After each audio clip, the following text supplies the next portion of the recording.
My career in journalism has given me a drive to experience and tell stories with engaging detail. My name is Greta Meyle, and I am a versatile journalist with experience in reporting, anchoring, and producing. Seeing media through this diverse set of positions has only enhanced what I truly want to do, and that is report. I shoot and edit all of my own video on hard deadlines every week. Here are some examples of my work. I'm here at the corner of Lafayette Street and Capitol Street at the site of the main break. This break was the 40th break that Iowa City has seen this year out of 46 due to dry temperatures. I'm here at the University of Iowa campus where I'm going to take a look into how this affects students here. While 40% of University of Iowa students graduated with no debt at all, 60% of students graduated with an average of $27,000. The cost of tuition at the UI plus housing and meals adds to over $17,000 for Iowa residents and $37,000 for non-residents. This means non-residents at the university are more likely to have this debt. Now, University of Iowa President Sally Mason said students need to stop spending on personal things with what she calls racking up lifestyle debt. This becomes easier for students at the university through university billing, and that is estimated to rack up to $1,400 more. I'm Greta Meyle, reporting from the University of Iowa. I decided to test the application out myself on a night out in Iowa City. I'm here in downtown Iowa City where I'm ready to call it a night. I'm going to test out my new Bud Light taxi app to see how long it takes for a cab driver to get to my location. It says there's 21 taxis available in Iowa City right now, so let's see how long it takes. And it's dialing a number right now. I was immediately connected with a cab that arrived within minutes of my call. But interestingly enough, the driver I called did not know I had used the app to call him. All I know is that the call showed up on my screen and I went to it. I don't believe our application, our app works yet. As I understand it, the people that run the app want a certain percentage of each of our calls. To the untrained eye, this might just look like a bottle of cleaning solution, but it's actually one step in an ancient process to make paper by hand. War veteran Drew Cameron transformed this craft into a nationwide art project. Because war and the effects of war occur all around the country and have for a very long time.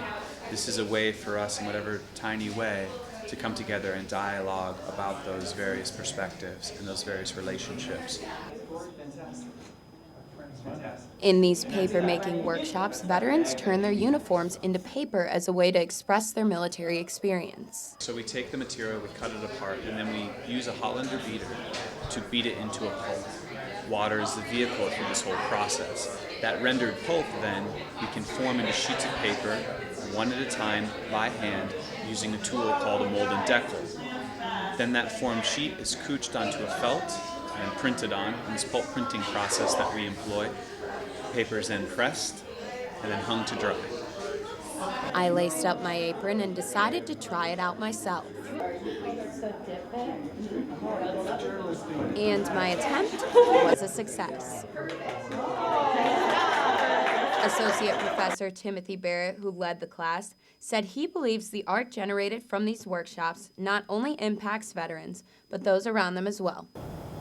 No art or craft will persist into the future unless it's made relevant to the present moment. And these guys have done this. Cameron's time at Iowa will end tomorrow.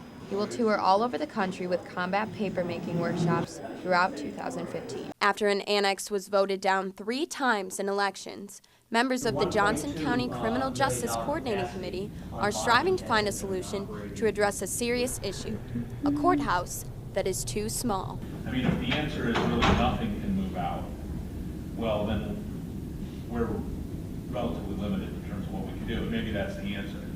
And according to many staff in the courthouse, nothing can move out. Some desks are located in hallways. Others have no foot space due to lack of storage. Clerk of the court, Kim Montevier, says she deals with this every day. There's file folders under here, which we could get rid of these, but envelopes, just for lack of a better space to put them. She gave me a tour of the office and showed a garage they use for storage of files and mandatory evidence for Class A felony cases. She said she has to run out to fetch a file there 3 to 4 times a week. Some files were even stored with the lawn equipment. The mandatory Class A evidence was in the basement of the garage, You can see it's stuck. meaning evidence from historical high-profile cases share residency with the courthouse boiler room.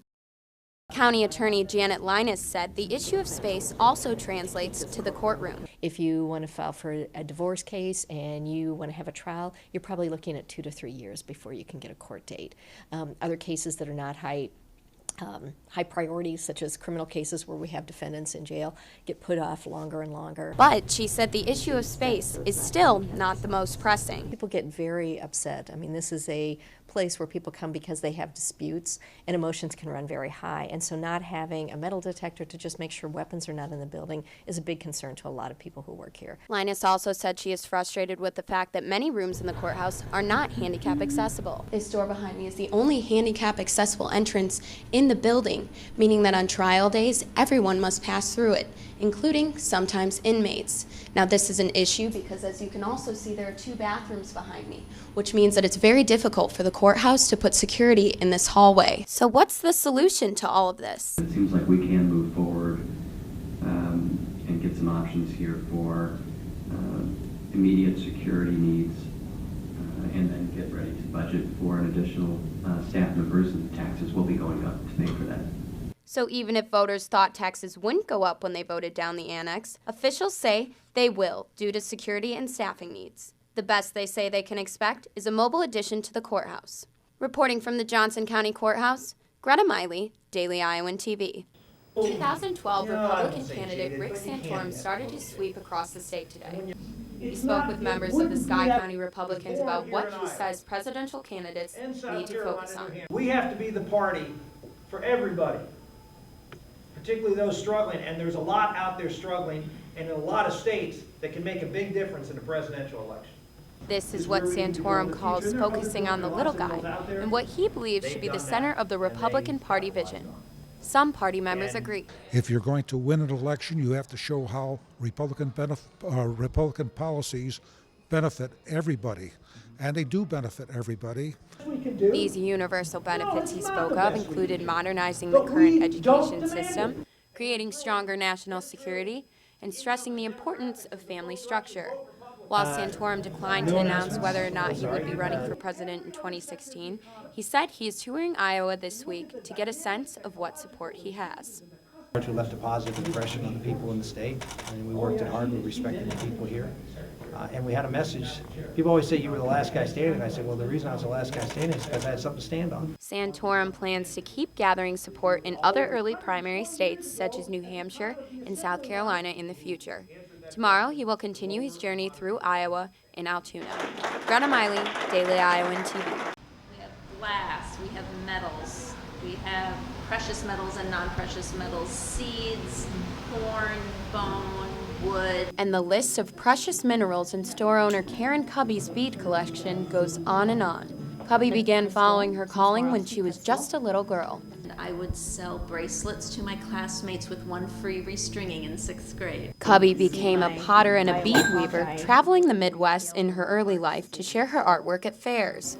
But when she bought the store 8 years ago, she was presented with a new challenge: actually creating the beads themselves. So I spent a lot of time just learning how to make glass beads, and now I make them for the store and I teach classes. The store not only allowed her to make beads, but also allowed her to fully unleash her artistic ability. I made this very large, almost shield piece, and then I decided that I wanted to see what it looked like in a smaller scale. So 80 hours later, I have this other piece that's kind of a mother-daughter, you know. But while beading was a trend about 10 years ago, all shops in eastern Iowa have failed except Beadology. And we've brought our political philosophy that community involvement is critical. This back room that's kind of a classroom now can be turned into a cabaret, can be turned into a poetry reading space, can be turned into a little girl's birthday party. Cubby teaches classes throughout the week and welcomes all in, even if it is just to get peace during a busy day. Greta Meyle, Daily Iowan TV.